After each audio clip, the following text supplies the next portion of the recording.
actually both these variables are going to be flashed into the main memory. And the same for the read operation. So when you read from a volatile, all the subsequent variable that comes after it are be read from the memory. So there is no stalled data. And this is an interesting property if you don't want to declare all your variables are volatiles. So this exposes the visibility of some variable to the other threads. And you can write write like what we call a log-free algorithm, so you don't have to synchronize every time. So do prefer volatile over logs if possible. We're going to see a use case of this because it has less runtime overhead. Actually, when you use explicit synchronizer keyword, it's going to use an intrinsic log, which is the instance of your object. And if another thread tries to acquire this log and it can't, the operating system needs to suspend this thread and then resume it later to try to acquire the log. So there is a context switch here, which we don't have actually with volatile because there is no lock-in operation involved.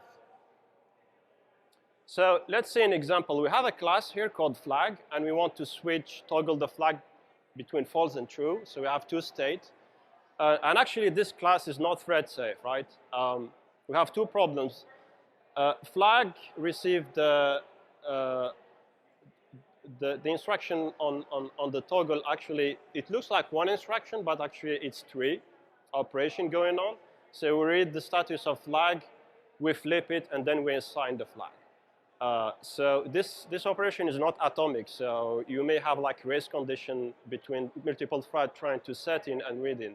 And the same with the get flag. We may have like a cached value of flag somewhere else. So to fix it, the naive, those two operations are not thread safe. So the naive approach is to use pessimistic locking. So we put synchronize upon the setters and the getters. And this will acquire the instance and use it as a lock.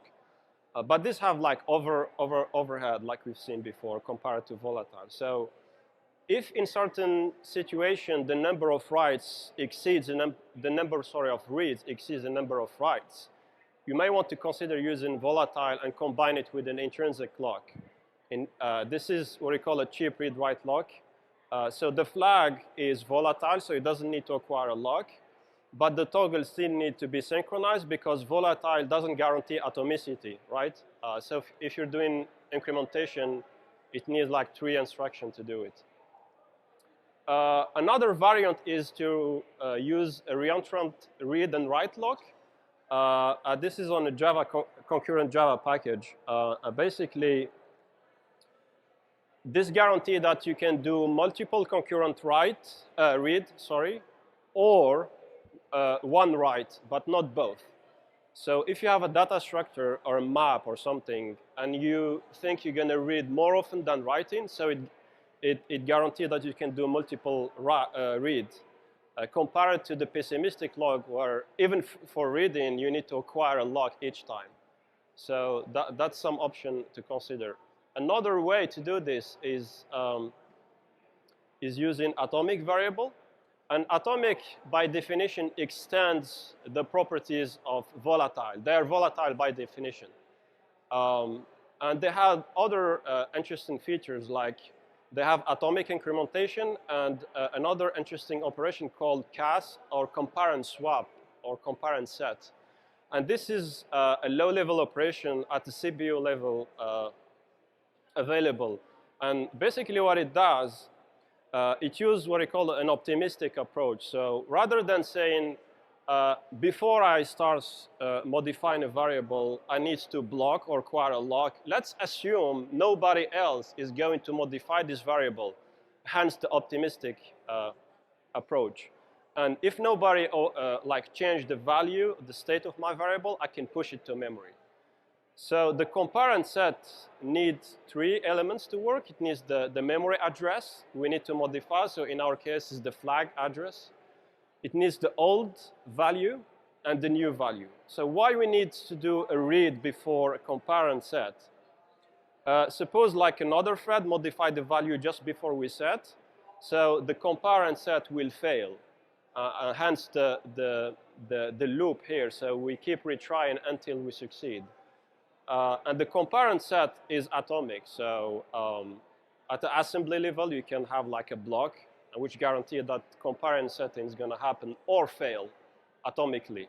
So you're not in between two states. Another interesting thing is make sure to publish atomic Boolean, which is thread safe, rather than publishing the Boolean actually. Otherwise, we're going to have like the same problem where a thread may cache the value of the Boolean. And this approach here doesn't use any locking. So actually is quite performant compared to a pessimistic locking. It's quite empirical because there's no like concrete benchmark, but since we don't involve the overhead of switching thread context, it should be faster. So now let's switch to another topic, which is garbage collection and reference API. And before diving into this, let's talk a little bit about weak Hashmap.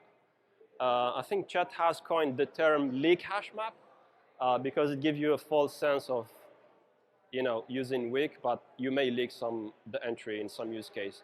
So we want to use weak Hashmap in some scenario when we create, how it works is like it creates a weak reference to the key, and the implementation of maps holds the key and the value in what you call an entry point. So whenever the key becomes weakly reachable, the entry is deleted.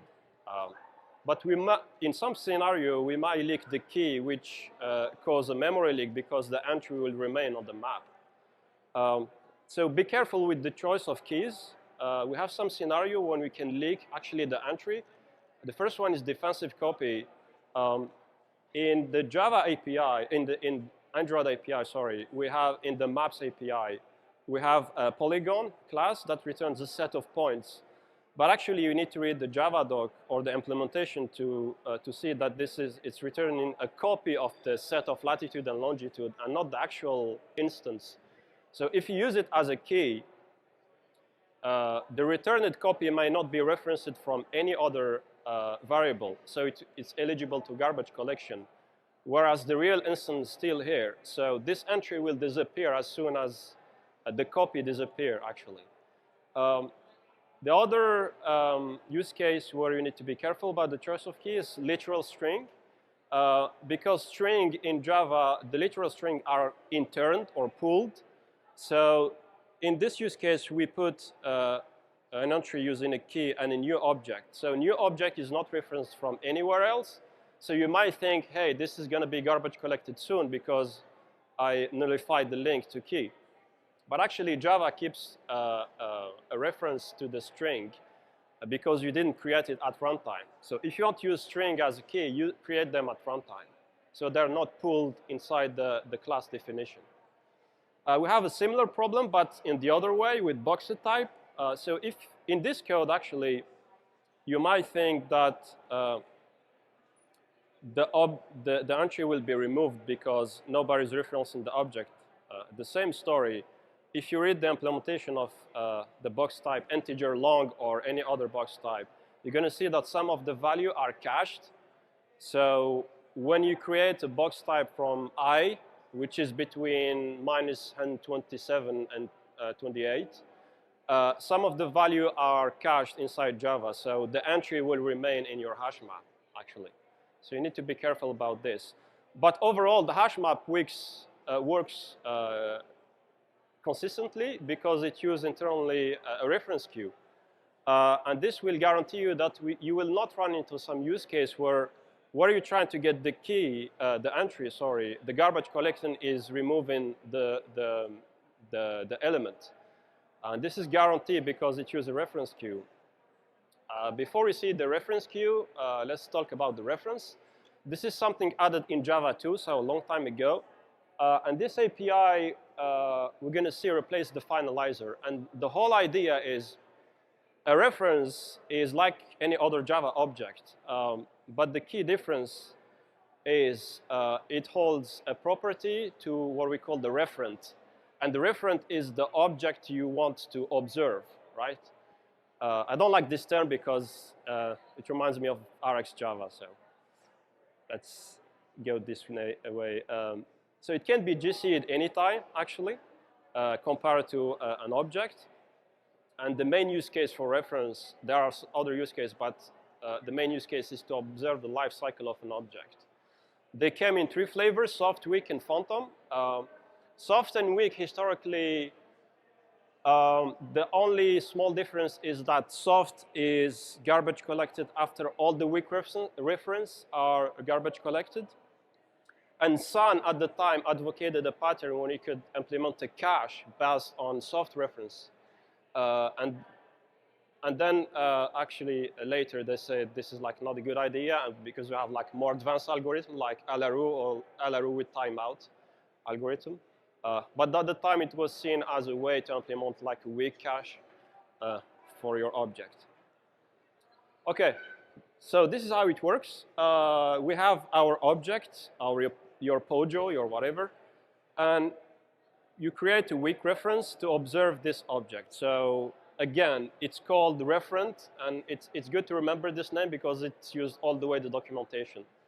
So we create a reference with the referent, and then let's say we nullify the link to the reference, so it's becoming eligible to garbage collection, and we hint to run the GC.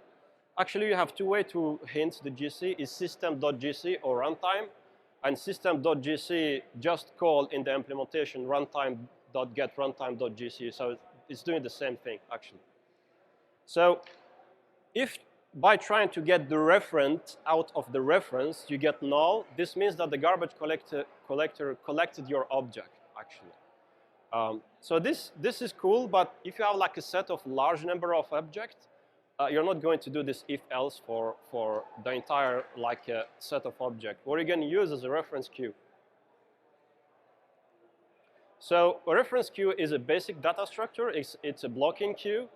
And the idea is the garbage collector will use the reference queue to notify you that he put something, he garbage collected some reference, and he put the reference of this on the reference queue. So it's just a way for the garbage collector to communicate with you. And we have a use case here where we iterate through a certain number of items, and we create object and see that new object is not referenced from anywhere, so it should be garbage collected. Then what we can do is we create a weak reference using the queue, actually. And then like compared to the previous implementation, we don't call get.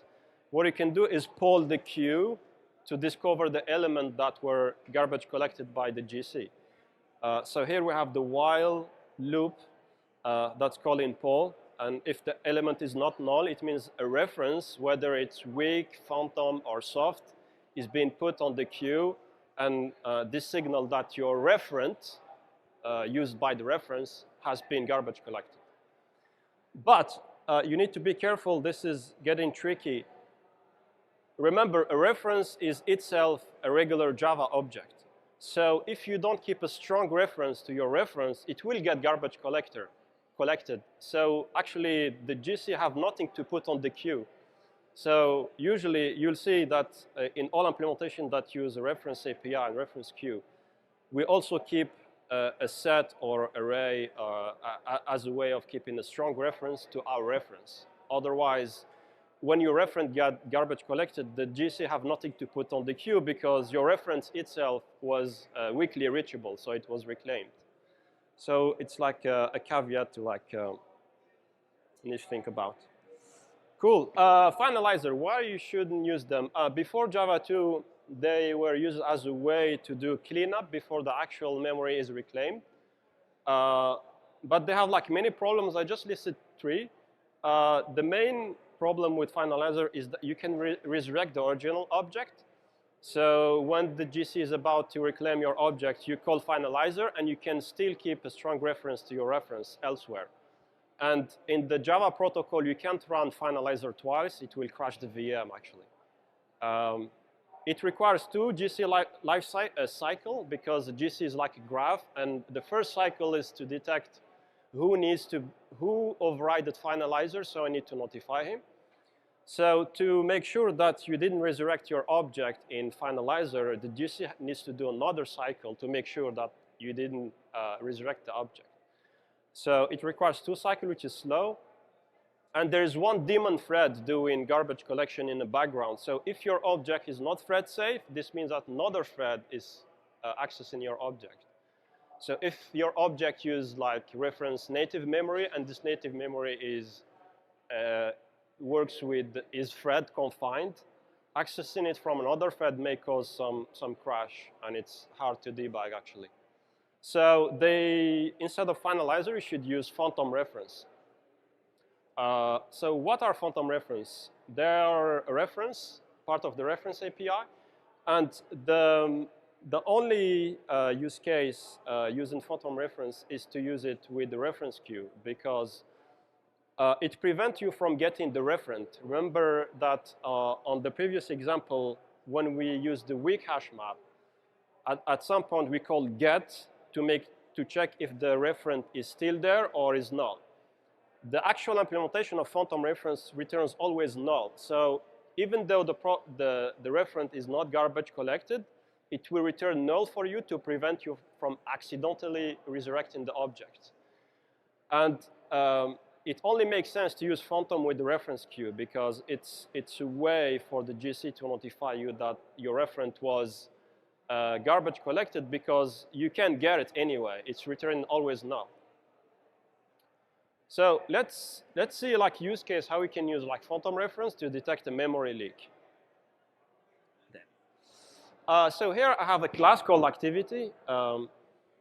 It has like an interface called listener, so it's an inner class. So and the only area you need to focus on is this line here. I'm creating an anonymous inner class, so it has a reference to the enclosing outer class. I'm registering it to the service. And in the service, in the service, I have a register listener and unregistered listener. So unregistered listener should remove the reference to the activity. So if I'm a good citizen and call register and unregister, I shouldn't leak the activity. But how can we write a unit test to make sure of this behavior? So first, we create our instance of service. We create the activity, and we give it a service as a parameter. And then we call onStart. So this, remember, onStart will register the listener. And then we're trying to observe the behavior of the listener, if it's leaked, garbage collected, or not. So to do this, remember, we needed to create a reference queue, right? Because we're going to use phantom reference, so it only makes sense with reference queue. We create a phantom reference with the referent, and in our case, the referent is the service listener, which has a reference to the activity, and we give it the reference queue. And then we call onStop, activity onStop, and remember that onStop should call unregister listener. So if I don't have any bug in my implementation, it should actually cut the dependency with the activity. So I remove the strong reference to the activity and hint to the GC to run. And then remember, since we can call get because it returns always null on the phantom reference, we can pull or call remove on the reference queue. And if you have a unit test, you may want to use like a timeout, so your entire test suite doesn't block if your object is leaked and a poll is not returning anything. So the activity is GC'd if the reference we get from the reference queue is not null. This means that the reference was reclaimed. And for some reason, actually, for phantom reference, you need to call clear compared to the weak and soft reference, where they are cleared automatically by the GC. And when I researched this, actually, I found an old post from a Sun guy. And they say because there was like a patent at the time, and they call it, you couldn't implement this for phantom, so go figure.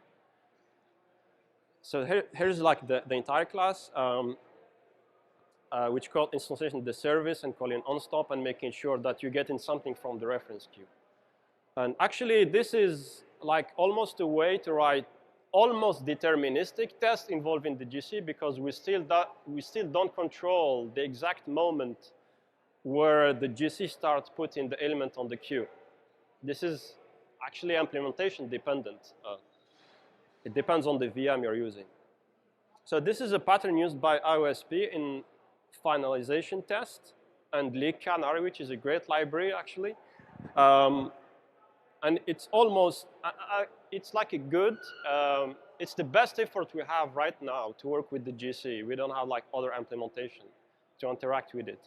And it works so well that I think Leak Canary started reporting bugs to IOSP. So you may consider this pattern if you have like unit test or integration test involving the GC. Okay, quick word on identity hash map. It's like a regular map, so it implements the interface map, but has two interesting properties. It uses reference equality instead of object equality. You know, when you have your object and you override equals and hash code. And it's, in some use case, faster than a regular map if you have like a complex hash code, because it uses system identity hash code, which returns just the integer kind of the address of your object in memory, kind of. So it uses like constant time. It's like 01 to calculate the hash code for the map. And the use case where you want to use it is if you have like mutable key. So say you want to use something that inherits from abstract list as a key. So the cost to calculate the hash code, which is needed in all operation of the map, is linear, because you need to go through each element of the abstract list, calculate the hash code, and then calculate an aggregate hash code, which is linear compared to constant time for identity map. And also there is another use case is if one property in your abstract list changed, the hash code changed. So you can't use this key again to retrieve your object.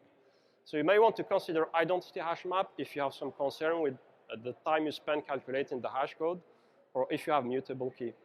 But as a general rule, you shouldn't use like mutable key for map, but you may have this use case. Cool. Let's move to another topic, asynchronous model. So I know you guys knows everything about RxJava and event bus and stuff, but I just have like a different use case you may want to consider is you have an activity. This activity starts background work in a service. So how can you make the activity and the service work, but the service might live in another process completely? So how do you do inter-process communication, basically? You can't use event bus because the class loader you have in your process doesn't see the other one. So, and event bus is based on global state, so same for RxJava or other thing.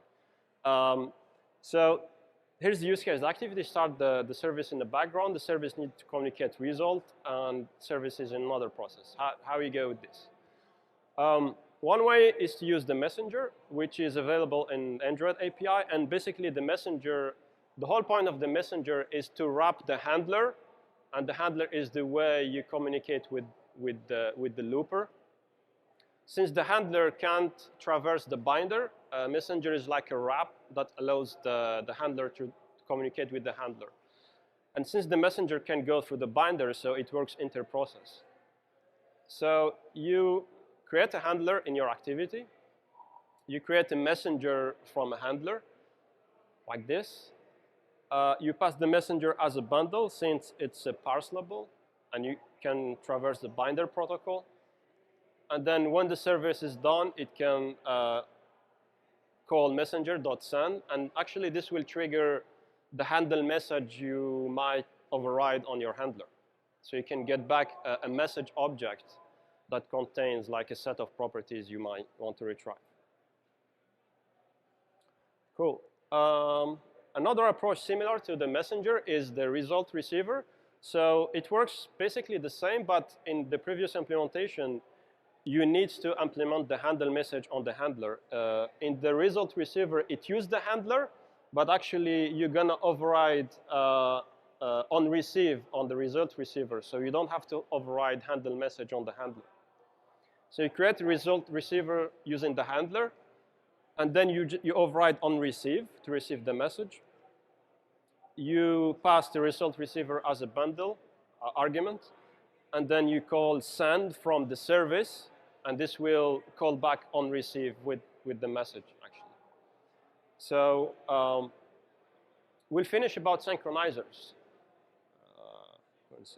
So synchronizers are different from the keyword synchronize. Synchronizers are just a way to synchronize threads to a certain point in time, so you can do some logic. You may use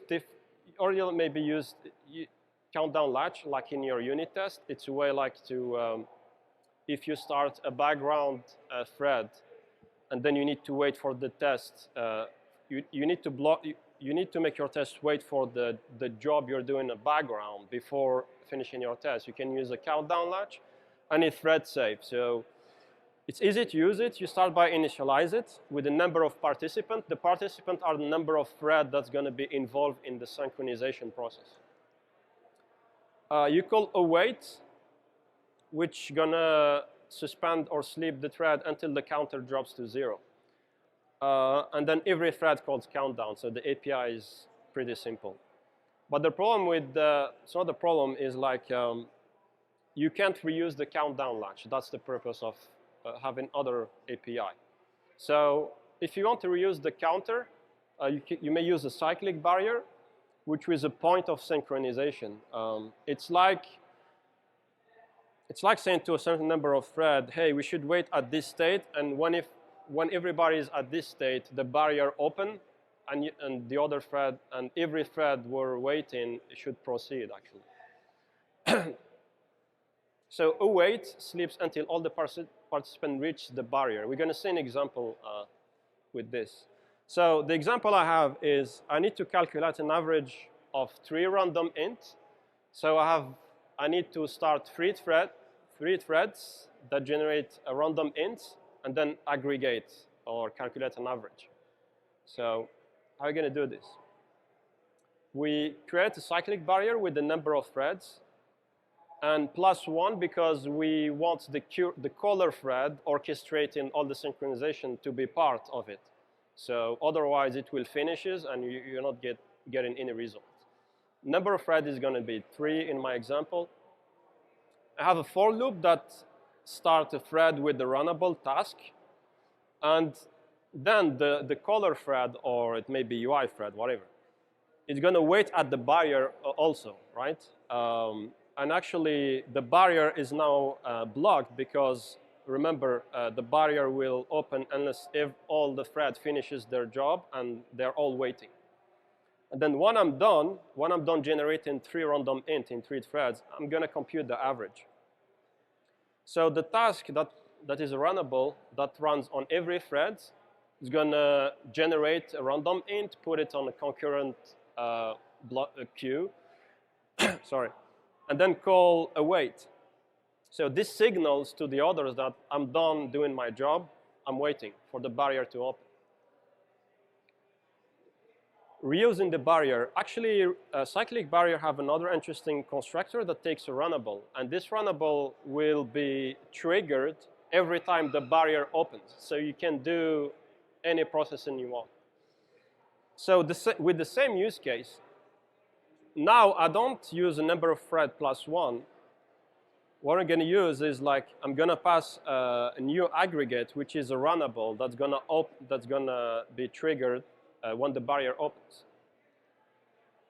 And the aggregate implement runnable, and it computes. Actually, this guy is triggered when all the threads are waiting at the barrier. So I have 3 integers, and I'm ready to compute the average. And then let's say I want to reuse the barrier, so I'm going to clear the queue, so I have multiple runs. Like the previous example, I create the thread with the different task. Now, this is interesting. This will run on each thread, right? The first run is going to generate an int and then wait at the barrier. So everybody is waiting at the first run.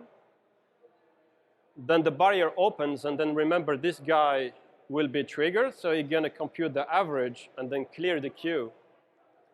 And then you can reuse the barrier again. So this is why I'm putting the queue size, asserting that the queue size at this level is 0, because I computed the average and resetted the queue.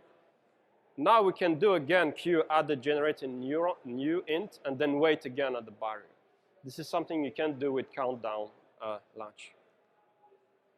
The last thing Synchronizer you're going to see is the phaser.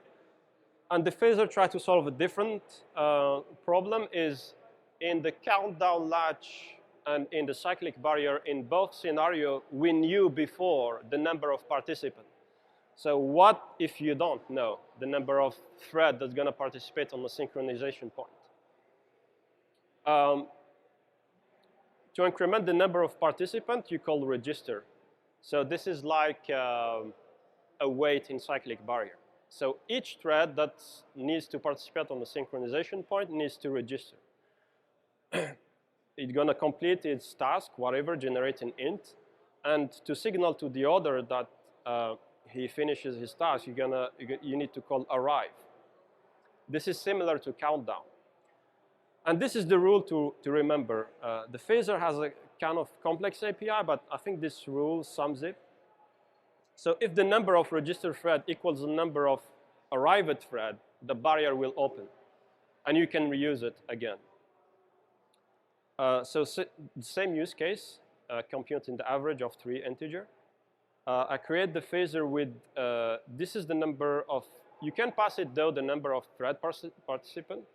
It's going to be 1 because I'm counting just for the current thread that's going to orchestrate the synchronization. Otherwise, the phaser will just complete and not wait for the other thread. So here, for each thread, I'm going to register myself. I'm register like there's going to be this amount of thread, n, because I don't know it. I may get it from another parameter. Each thread going to be registered here. I'm going to start the task like before, and then wait until all registered threads arrive. So this is done by arrive. So I'm the caller thread. I'm done. So I'm arrived, and I'm waiting for the other to advance. After this, you can compute the average because you're sure that the other threads also arrive at the barrier because they completed the computation of the int. So this is the runnable that runs inside each thread. It puts the integer in the queue and call arrive to signal to others that he finishes his job. And that's it. Conclusion, yeah. So understand your problem. This is a code by Uncle Bob. Your architecture is not the list of tools or libs. Have a talk with like some developer, and then when they start describing their problem or their project they're working on, they start saying, yeah, I'm using RxJava, Auto, whatever, rather than explaining what is actually the problem you're trying to solve. So it's really important to understand your problem and maybe use the tools that you understand. Rather, all of this example, I didn't use a third-party API or library. It's pure Java and some Android API. So understanding what's the platform give you can like move quick and avoid the overhead of integrating third-party library. And this is coming from a guy who's developing library. So understand the implementation and time-space complexity is important. You can, like we've seen with the identity hash map, if you don't understand the implementation of the regular map or the identity hash map, we can make those kind of choices, like go in this data structure or this one. Another good example with this is the refactor of retrofit 2. I give it always as a good example. If Square didn't understand the limitation of the I/O API in Java, they could make the optimization about they made with OKIO actually. So that's a good point. The last one is be opinionated. Don't follow trends. Not because like some cool company are using library, you should use it. They may try to solve a problem at scale that you don't have. So that's me. If you have a question, thanks.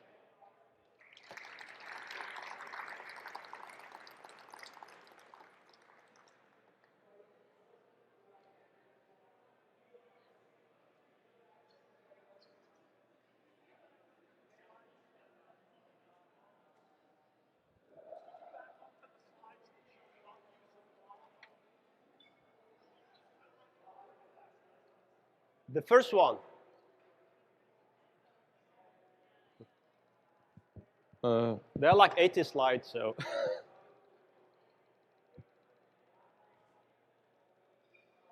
Yeah, I can take another question meanwhile.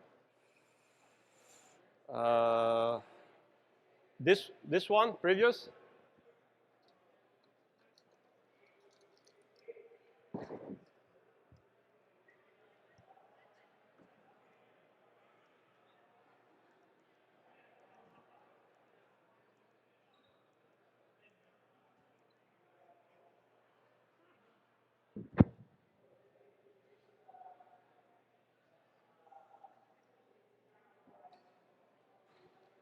Live code reviewing?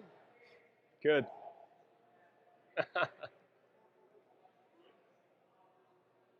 I'm going to send a slide on Twitter, so. Yeah, sure. References You have a mic. software references are GC'd pretty aggressively on Android.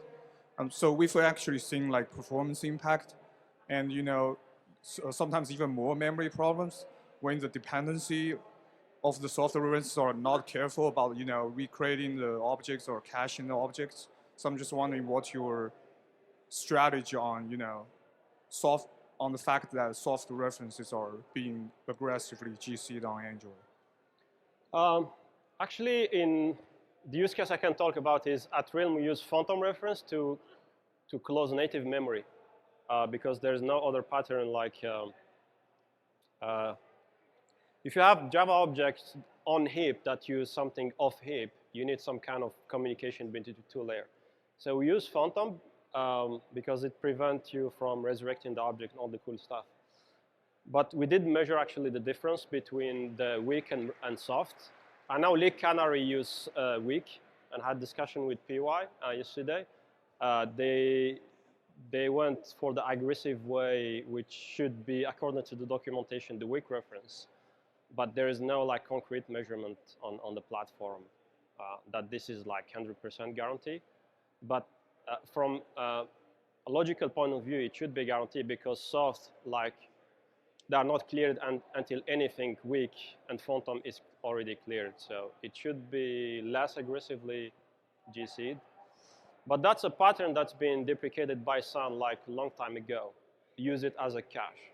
They don't recommend it anymore. Sun doesn't exist anymore. That was like a long time ago.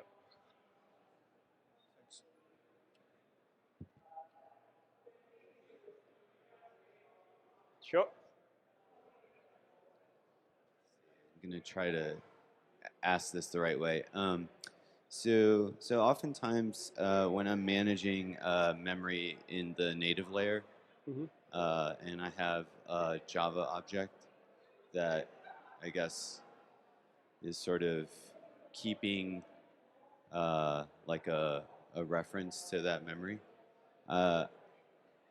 I guess, do you have a technique or approach of avoiding the need for like a destroy or dispose kind of method on the Java object to ensure that if you set the Java object to null and it gets destroyed, the underlying native memory gets destroyed? So like, for example, you could use Finalizer and call down to the NDK and make sure that you're deleting like the native memory. But do you guys have a kind of a pattern for that?